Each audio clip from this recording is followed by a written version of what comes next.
So I just want to share a little bit of a story about how I kind of got into this love of language learning, and really not just language learning, but culture, right? So my parents actually came from this twin island in the Caribbean, the West Indies, called Trinidad and Tobago. Not Trinidad and Tobago, but Trinidad and Tobago. And we were the only ones that came from Trinidad. I was actually born in the United States, but something that I kind of quickly came to realize when I was younger was the fact that people would kind of be like, what are you saying? Whenever my parents would talk. And my parents in Trinidad, we actually speak English, right? We speak this thing that's called Patois, right? So we have our own accent. We definitely have some of our own words, right? We definitely have our own words and accents that help us to communicate when you're on the island.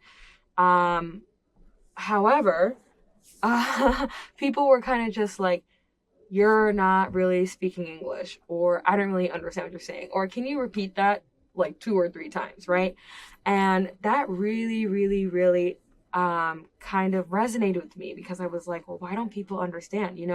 We're speaking English. And then I think also, even growing up and hearing in the United States the sentiment of, you're in America, you should speak English, and I was like, what? That doesn't make any sense, right? And so growing up, I always spoke English.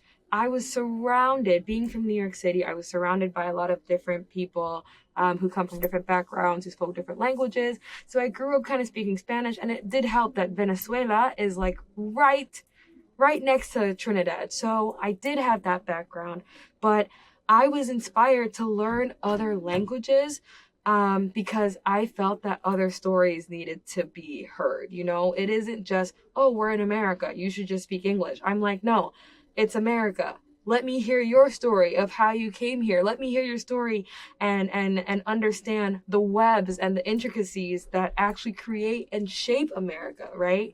And so that inspired me to start learning 6 languages. I know. And yeah, so this kind of connects to my whole personal motto, right? To, especially if you are an American citizen, how important it is to really, really, really take the time to be patient with others who are either learning English or who speak other languages. It's so, so important.